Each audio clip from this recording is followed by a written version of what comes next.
Hello my dear student, welcome to exam Fancia. So हम लोग इस वीडियो में भारतीय दंड संहिता तथा दंड प्रक्रिया संहिता के क्वेश्चन आंसर को सॉल्व करेंगे जो यूपीएसआई में पूछे गए हैं। देखते हैं। पहला क्वेश्चन है कि भारतीय दंड संहिता की धारा 376 दिए गए विकल्पों में से किससे संबंधित है। 376 किससे संबंधित है, ये क्वेश्चन पूछ रहा है। 376 किससे संबंधित है? बलात्कार से संबंधित है। अगला क्वेश्चन है भारतीय दंड संहिता की किस धारा में आपराधिक षड्यंत्र को परिभाषित किया गया है। क्या आपराधिक षड्यंत्र को किस धारा में परिभाषित किया गया है? तो धारा 120 में आपराधिक षड्यंत्र को परिभाषित किया गया है। अगला क्वेश्चन है भारतीय दंड संहिता की किस धारा में दंगा को परिभाषित किया गया है। क्या दंगा को किस धारा में परिभाषित किया गया है? 159 धारा में दंगा को परिभाषित किया गया है। अगला क्वेश्चन है निम्न में से कौन भारतीय दंड संहिता की धारा भारतीय संविधान की अनुच्छेद 14 व 21 के अधीन असंवैधानिक करार कर दिया है। कौन सी धारा है?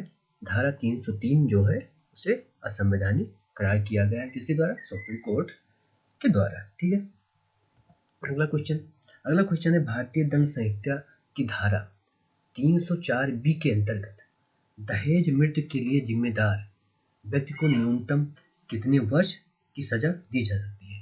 यानी दहेज मृत्यु यानी कि लड़की की शादी हुई और दहेज के कारण उसके ससुराल में क्या डेथ हो गई, इसी कारण दहेज के प्रताड़ना के कारण, तो कितने वर्ष तक सजा दी जाएगी? तो कितने वर्ष तक सजा दी जाएगी? 7 वर्ष तक सजा दी जाएगी।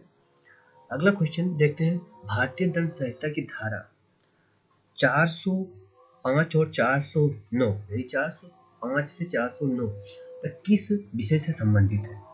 किस विषय से संबंधित है? आपराधिक विश्वास भंग से संबंधित है। अगला क्वेश्चन देखते हैं छल की सजा का संबंध निम्न में से किस आईपीसी धारा में है। यानी कि भारतीय दंड संहिता की किस धारा में छल के बारे में बताया गया है। क्या छल के बारे में किस धारा में है? तो धारा 417 में छल के बारे में है। ठीक है। अगला क्वेश्चन है निम्न में कौन सा अपराध जिसकी तैयारी आईपीसी में दंडनीय है। यानी कौन सा अपराध है कि उस अपराध करने की आप तैयारी ही कर ले तो आईपीसी धारा में दंडनीय है। कौन सा अपराध है? भारत सरकार के विरुद्ध युद्ध की आप केवल तैयारी ही करें तो दंडनीय अपराध है। ठीक है। 122 धारा में ये दिया गया है। अगला क्वेश्चन है आत्महत्या करने के लिए दुष्प्रेरण की सजा का प्रावधान किस धारा में है। यानी किसी को आत्महत्या के लिए प्रेरित करना या आपके कारण कोई आत्महत्या कर ले तो किस धारा के अंतर्गत उसे सजा दी जाएगी? तो इसे 306 धारा के अंतर्गत सजा दी जाएगी। जैसे एग्जाम्पल के रूप में हम सुशांत सिंह का केस ले सकते हैं। उनकी गर्लफ्रेंड को इसी धारा के अंतर्गत सजा दिया जाएगा। अगला क्वेश्चन है भारतीय दंड संहिता की धारा 307 क्या भारतीय दंड संहिता में हत्या के प्रयास की सजा का प्रावधान है। भारतीय दंड संहिता की धारा किस धारा में हत्या के प्रयास की सजा है? तो धारा कौन सा है? धारा 307 में क्या है? हत्या का प्रयास की सजा है। ठीक है। उसके लिए आपको 10 वर्ष तक सजा भी मिल सकती है। आप किसी की हत्या का प्रयास करते हैं तो आपको 10 वर्ष तक सजा मिलेगा। किस धारा में है? 307। अगला क्वेश्चन देखते हैं आईपीसी की धारा यानी भारतीय दंड संहिता की धारा 220 में गहरी चोट गहरी उपहित में कितने प्रकार के चोटों का वर्णन किया गया है। यानी 320 में कितने प्रकार के चोट का वर्णन किया गया है? तो कितने प्रकार की चोट का वर्णन किया गया है? 8 प्रकार के। यहाँ पर ऑप्शन नहीं है, इसको आप 8 मानिए। 8 प्रकार के चोटों का वर्णन किया गया है। ठीक है। अगला क्वेश्चन है आईपीसी की किस धारा में विध विरुद्ध जमाव को परिभाषित किया गया है। क्या विध विरुद्ध जमाव को परिभाषित किया गया है? यानी कि एक स्थान पर अधिक लोग नहीं रह सकते, यानी 5 से अधिक लोग नहीं रह सकते। किस धारा में? 141 धारा में ये बताया गया है। अगला क्वेश्चन देखते हैं, यस वरदाराजन बनाम स्टेट का संबंध किस से है, यानी किस धारा से है? वरदाराजन बनाम स्टेट का संबंध किस धारा से है? तो धारा 363, क्या 363 धारा का संबंध वरदराजन बनाम स्टेट से है। ठीक है। अगला क्वेश्चन, भारतीय दंड संहिता की धारा 415 और 420, 415 से 420 का संबंध किससे है? किससे? धोखाधड़ी से। क्या? धोखाधड़ी से। 415 से 420, 420 तो बड़ा प्रसिद्ध है कि 420 ज्यादा मत करो। ठीक है। अगला क्वेश्चन, भारतीय दंड संहिता की धारा 377 किस विषय से है? क्या? भारतीय दंड संहिता की धारा 377 किस विषय से है? क्या है? अप्राकृतिक अपराधों से। क्या? अप्राकृतिक अपराधों से। ठीक है। इसे रद्द कर दिया गया है। क्या? इसे रद्द भी कर दिया गया 377 को, और ज्यादा चर्चा में रहा है तो पूछा भी जा सकता है।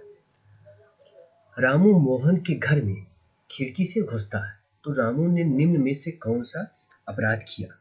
क्या? निम्न में से कौन सा अपराध किया? तो सेंधमारी का अपराध उसने किया। ठीक है। अगला क्वेश्चन है, निम्न में से किसको गिरफ्तार होने से बचने की दशा में पुलिस को मृत्युदंड कारित करने का अधिकार है? यानी किस दशा में पुलिस गोली मार सकता है किसको? अपराधी को, तो उसकी जान भी चला जाए तो पुलिस को कोई सजा नहीं होगी। किस स्थिति में? क्या? किस स्थिति में ऐसा किया जा सकता है? तो पहला, पुलिस मृत्युदंड, अगर उसे मृत्युदंड प्राप्त है और भागा है, या उसे आजीवन कारावास है और वो भागा है, तो यानी कि दोनों आ और ब दोनों सही होंगे। इस दशा में पुलिस अगर गोली मार देती है तो उसे कोई सजा नहीं होगा। अगला क्वेश्चन देखते हैं, निम्न में से किस केस में अस्वस्थ मन का बचाव? क्या? अस्वस्थ मन यानी अनसाउंड माइंड के बचाव के रूप में होने का सिद्धांत प्रतिपादित किया गया है कि कोई अगर पागल है तो उसे क्या कुछ वरीयता मिल जाती है, यानी छूट मिल जाता है। तो किस केस में इसे स्थापित किया गया था? किस केस में? मैकनाटन केस में, मैकनाटन टेस्ट भी कहते हैं। क्वेश्चन, निम्न में किसका संबंध आत्मरक्षा के अधिकार से है? ये कौन सा केस है जिसमें आत्मरक्षा के अधिकार को स्थापित किया गया? कौन सा केस है? जयदेव बनाम स्टेट में आत्मरक्षा यानी कि सेल्फ डिफेंस को स्थापित किया गया। अगला क्वेश्चन है, दंड प्रक्रिया संहिता यानी कि आईबीसी के बाद दंड प्रक्रिया संहिता किस दिनांक को, क्या किस दिनांक को प्रवृत्त होती है, यानी किस दिनांक को लागू होती है? तो 1 अप्रैल, क्या 1 अप्रैल को लागू होती है। ठीक है, 1 अप्रैल, ठीक है, 1 अप्रैल 1974 दंड प्रक्रिया संहिता 73 में आती है, लेकिन 1 अप्रैल 1974 को ये लागू होती है। ठीक है। अगला क्वेश्चन, जमानतीय अपराध कौन सा है? क्या जमानतीय अपराध कौन सा है?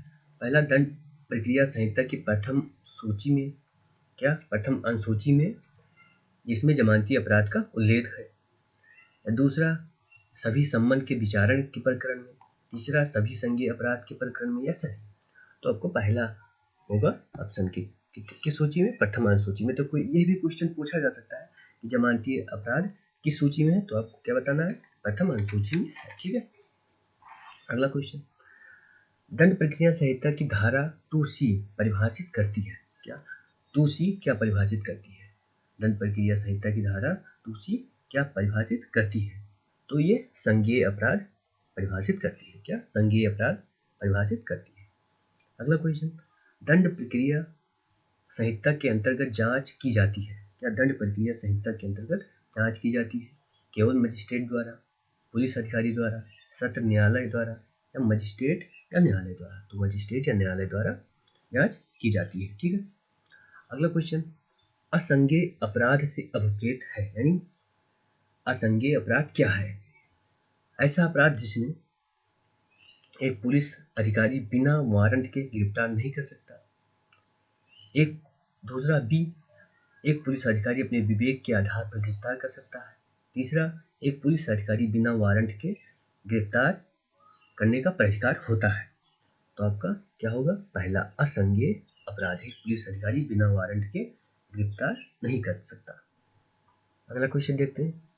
दंड प्रक्रिया संहिता की धारा 2X के अनुसार वारंट मामला वह मामला होता है जो एक ऐसे अपराध से संबंधित है जिसकी सजा मृत्यु, आजीवन कारावास अथवा वर्षों से अधिक अवधि का कारावास होता है। तो कौन सा?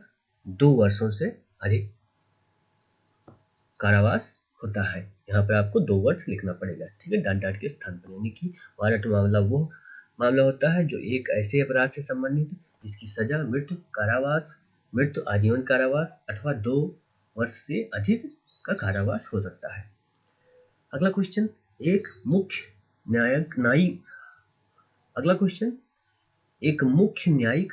दंडाधिकारी दंडादेश देता है। अगला क्वेश्चन देखते हैं। एक मुख्य न्यायिक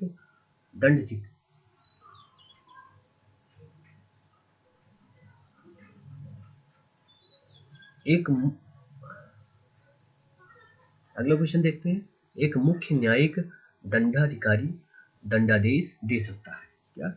एक मुख्य न्यायिक दंडाधिकारी दंडादेश दे सकता है।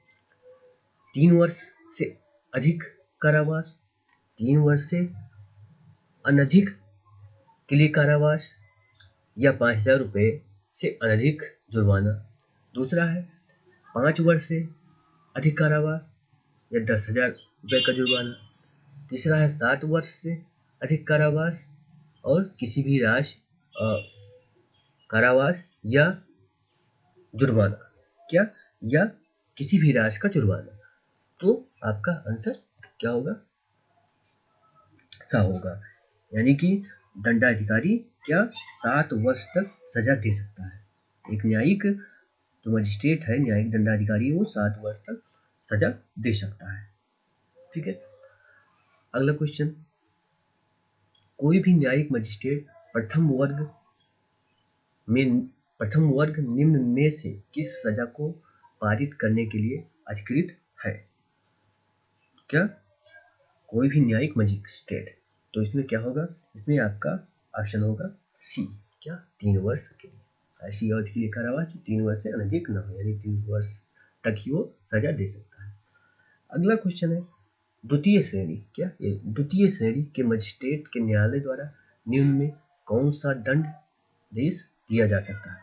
द्वितीय श्रेणी के जो मजिस्ट्रेट हैं वो कितना सजा दे सकते हैं? तो कितना दे सकते हैं? 1 वर्ष से अधिक नहीं, 1 वर्ष तक सजा दे सकते हैं। तो हमने देखा क्या? हमने देखा एक मुख्य न्यायिक दंडाधिकारी है तो 7 वर्ष तक सजा दे सकता है वो। और दूसरा न्यायिक मजिस्ट्रेट, प्रथम वर्ग का जो न्यायिक मजिस्ट्रेट है वो कितने वर्ष तक? 3 वर्ष तक दे सकता है। द्वितीय श्रेणी का जो मजिस्ट्रेट है वो 1 वर्ष तक दे सकता है। इसको आपको याद करना है। अगला क्वेश्चन, पुलिस अधिकारी बिना मजिस्ट्रेट के आदेश तथा बिना वारंट के किसी व्यक्ति को गिरफ्तार कर सकता है। क्या? गिरफ्तार कर सकता है। ठीक है। पहला ऑप्शन, जो पुलिस अधिकारी की उपस्थिति में संज्ञेय अपराध हो। क्या? संज्ञेय अपराध किया हो। दूसरा है जो संहिता के अधीन या राज्य सरकार के आदेश द्वारा अपराधी घोषित हो। तीसरा, जो पुलिस अधिकारी उसके विधिपूर्ण कर्तव्यों, क्या एक गलत टाइप हुआ है, कर्तव्यों के निष्पादन में बाधा, ये क्या? बाधा कारित करता है। और अगला है उपयुक्त सभी, यानी कि आप इस तीनों परिस्थिति में क्या पुलिस अधिकारी गिरफ्तार बिना वारंट के गिरफ्तार कर सकता है। अगर संज्ञेय अपराध उसने किया है तो बिना वारंट के गिरफ्तार किया जा सकता है। अगर संहिता के अधीन अपराधी है या राज्य सरकार ने घोषित कर दिया है या पुलिस अपना कर्तव्य करना चाहती है, आप बाधा बीच में पहुंचा रहे हैं, तो भी पुलिस आपको बिना वारंट के गिरफ्तार कर सकती है। अगला क्वेश्चन देखते हैं। दंड प्रक्रिया की धारा 400 क्या दंड प्रक्रिया की धारा 41 है ये। दंड प्रक्रिया की धारा 41 का के अंतर्गत राज्य सरकार पुलिस नियंत्रण कक्ष स्थापित करेगी। कहाँ कहाँ पर? राज्य तथा जिला स्तर पर। क्या? हर जिले में पुलिस कंट्रोल रूम स्थापित किया जाएगा। ठीक है, किस धारा में? 41 गांव में। अगला क्वेश्चन देखते हैं, दंड प्रक्रिया संहिता। क्या? दंड प्रक्रिया संहिता की कौन सी धारा सैन्य बलों के सदस्य को गिरफ्तारी से सुरक्षा प्रदान करता है? कौन सी धारा है? ये धारा 45 है। क्या? धारा 45 के अंतर्गत क्या सैन्य बलों को सुरक्षा मिलती है गिरफ्तारी से। अगला क्वेश्चन देखते हैं, बिना वारंट के गिरफ्तार करने के बाद मजिस्ट्रेट के आदेश के बिना पुलिस अधिकारी द्वारा गिरफ्तार किए गए व्यक्ति को अभिरक्षा में रखने की अवधि कितनी है? यानी जब पुलिस गिरफ्तार करता है तो किसी को कितने समय तक अपने कस्टडी में रख सकता है? अगर किसी जज ने आदेश नहीं दिया है तो 24 घंटा तक, केवल 24 घंटा तक आपको थाने में रख सकते हैं। अगर किसी जज ने आदेश दे दिया है कि आप 15 दिन तक रख सकते हैं, तब वो 15 दिन तक रख सकते हैं। क्वेश्चन क्या पूछा है? दंड प्रक्रिया संहिता की धारा के अंतर्गत वारंट निष्पादन किया जा सकता है। ये क्या है? किया जा सकता है। ठीक है, तो भारत के किसी भी स्थान पर।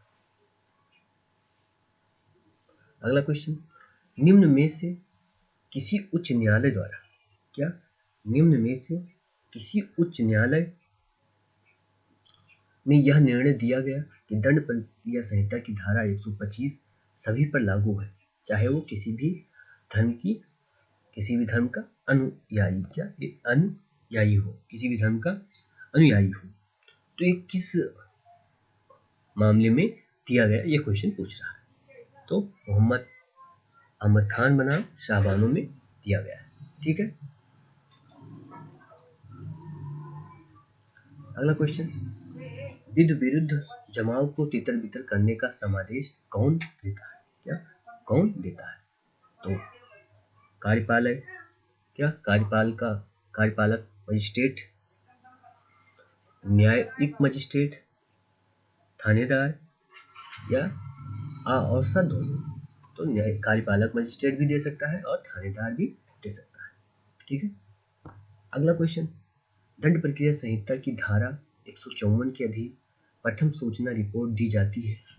क्या प्रथम सूचना रिपोर्ट दी जा सकती है?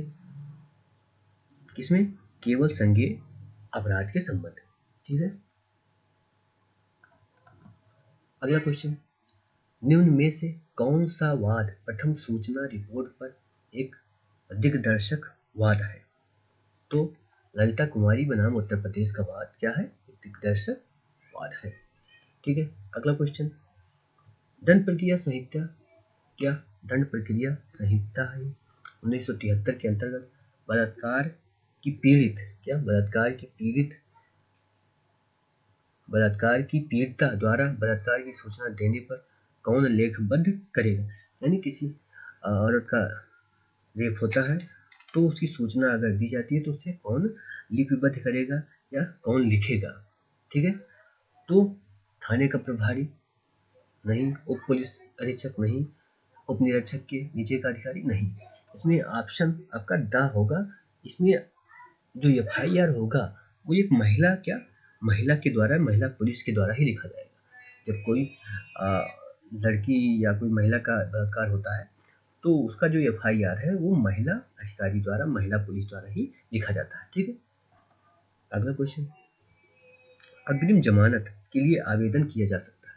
क्या अग्रिम जमानत के लिए कहाँ कहाँ आवेदन किया जा सकता है? मुख्य न्यायिक मजिस्ट्रेट के समकक्ष, उच्च न्यायालय में या सत्र न्यायालय के समकक्ष। तो कहाँ किया जा सकता है? बा और सा में। ठीक है, अगला क्वेश्चन, दंड प्रक्रिया संहिता की धारा 154 के अधीन प्रथम सूचना रिपोर्ट संबंधित है। क्या प्रथम सूचना रिपोर्ट किससे संबंधित है?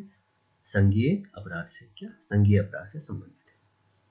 अगला क्वेश्चन देखते हैं, दंड प्रक्रिया संहिता की धारा 2H या 2जा में क्या परिभाषित किया गया है? तो क्या परिभाषित किया गया? अन्वेषण को 2H या 2जा में परिभाषित किया गया है। अगला क्वेश्चन है, दंड प्रक्रिया की संहिता की धारा 2C या 2गा में किसको परिभाषित किया गया है? तो क्या परिभाषित किया गया है? संज्ञेय अपराध को, क्या संज्ञेय अपराध को परिभाषित किया गया है। अगला क्वेश्चन देखते हैं, दंड प्रक्रिया संहिता की किस धारा में विवाह के विरुद्ध अपराध के लिए अभियोजन का प्रावधान है? तो धारा 198 में, क्या धारा 198 में यह प्रावधान है। अगला क्वेश्चन देखते हैं, दंड प्रक्रिया संहिता की किस धारा में यह प्रावधान किया गया कि पुलिस अधिकारी से अन्वेषण के दौरान किया गया कोई कथन यदि लिपिबद्ध किया जाता है तो वह कथन करने वाले व्यक्ति द्वारा हस्ताक्षरित नहीं, यानी कि नहीं किया जाएगा कुल मिला के। ठीक है, किसमें? धारा 162 में कहा गया है। ठीक है, अगला क्वेश्चन देखते हैं, निम्न में से सत्य कथन चुनिए। क्या? निम्न में से सत्य कथन चुनिए। संज्ञेय अपराध ऐसा अपराध है जिसे पुलिस बिना वारंट के गिरफ्तार कर सकती है, सही है। उच्च न्यायालय से अभिप्रेत, क्या उच्च न्यायालय से अभिप्रेत किसी राज्य के संबंध में उस राज्य का उच्च न्यायालय है, सही है, यानी कि दोनों ये सही है। अगला क्वेश्चन, अपराधी द्वारा, क्या अगला क्वेश्चन क्या है? अपराधी द्वारा, अपराधी लिखा है, अपराधी होगा, अपराधी द्वारा कारित अपराध संज्ञेय अथवा असंज्ञेय, जमानती या गैर जमानती, इसका निर्धारण निम्नलिखित किसमें उल्लेखित है? यानी कोई अपराध करता है तो वह संज्ञेय अपराध है या असंज्ञेय अपराध है, जमानती है या गैर जमानती है, तो किसमें इसको बताया गया है? किसमें बताया गया है? दंड प्रक्रिया संहिता में इसको बताया गया है। अगला क्वेश्चन देखते हैं, दंड प्रक्रिया संहिता की धारा 125 1 घ के अंतर्गत निम्न में से कौन अपने माता पिता के भरण पोषण के लिए जिम्मेदार है? यदि माता पिता अपने भरण पोषण के लिए सक्षम नहीं है तो इसमें क्या पुत्र और पुत्री दोनों को भरण पोषण की जिम्मेदारी दी गई है।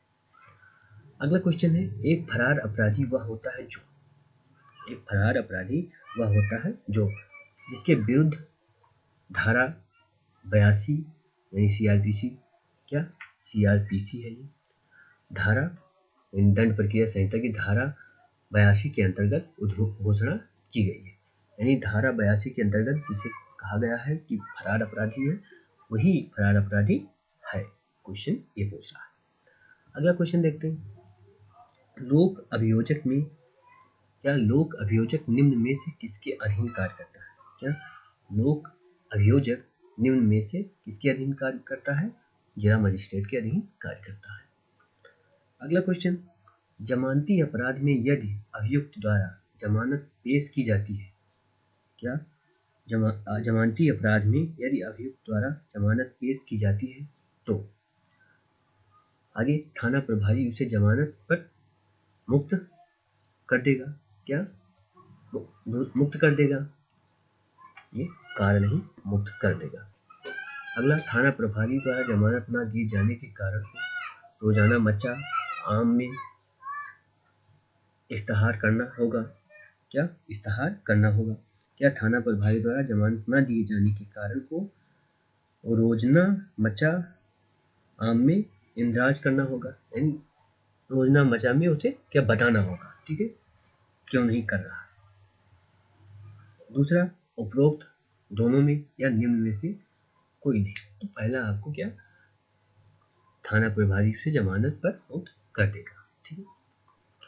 अगला क्वेश्चन देखते हैं, बंदी को न्यायालय ले जाने व प्रस्तुत करने के लिए हथकड़ी लगाने हेतु किसकी पूर्व अनुमति लिया जाना आवश्यक है, क्या किसकी पूर्व अनुमति लिया जाना आवश्यक है, किसकी? न्यायालय की, ठीक है। अगला क्वेश्चन, संक्षिप्त विचारण, संक्षिप्त विचारण, क्या संक्षिप्त विचारण में कितनी अवधि के लिए अधिकतम कारावास की सजा दी जा सकती है? संक्षिप्त विचारण में कितनी अवधि तक सजा दी जा सकती है? तो कितनी अवधि तक दी जा सकती है? 3 माह तक, 3 माह से अधिक नहीं दी जा सकती, ठीक है। अगला क्वेश्चन, जीडी तथा सीडी के प्रत्येक पृष्ठ पर किसके कार्यालय की मुहर लगी होती है। क्या पूछ रहा है क्वेश्चन? जीडी तथा सीडी के प्रत्येक पृष्ठ पर किसके कार्यालय की मुहर लगी होती है? किसकी लगी होती है? पुलिस अधीक्षक के। अगला क्वेश्चन, पैतृकता का निर्धारण अब किसके द्वारा संभव है? क्या पैतृकता का निर्धारण अब किसके द्वारा संभव है? तो किसके द्वारा? डीएनए जांच के द्वारा संभव है। अगला क्वेश्चन, अपराध अन्वेषण में डीएनए टेस्ट क्या सिद्ध करता है? क्या अपराध अन्वेषण में डीएनए टेस्ट क्या सिद्ध करता है? क्या सिद्ध करता है? जैविक साक्ष्य है। क्या? जैविक साक्ष्य। ठीक है। अगला क्वेश्चन देखते हैं, पसीना जैविक साक्ष्य में किस रूप में प्रयोग किया जाता है? क्या पसीना जैविक साक्ष्य के किस रूप में प्रयोग किया जाता है? तो डीएनए जांच। अगला क्वेश्चन देखते हैं, अन्वेषण के दौरान झूठ को पकड़ने के लिए किसका प्रयोग किया जाता है? तो नार्को टेस्ट का भी किया जाता है, ब्रेन मैपिंग का भी किया जाता है, पॉलीग्राफ टेस्ट का भी किया जाता है, यानी सभी। अगला क्वेश्चन, कैदी शिनाख्त अधिनियम की धारा 4 व 6 के अधीन अपराध का विचारण करता है। क्या अपराध का विचारण करता है? कौन करता है? पर मजिस्ट्रेट प्रथम श्रेणी का मजिस्ट्रेट करता है, या द्वितीय श्रेणी का मजिस्ट्रेट करता है, या तृतीय श्रेणी का मजिस्ट्रेट करता है, या जिला टाइप है जिला। ठीक है। तो प्रथम श्रेणी का मजिस्ट्रेट क्या करता है? विचारण करता है। अगला क्वेश्चन है, वैज्ञानिक साक्ष्य के संबंध में सत्य कथन है। वैज्ञानिक साक्ष्य के संबंध में सत्य कथन है तो सत्यता और निश्चित। क्या? सत्य और निश्चित।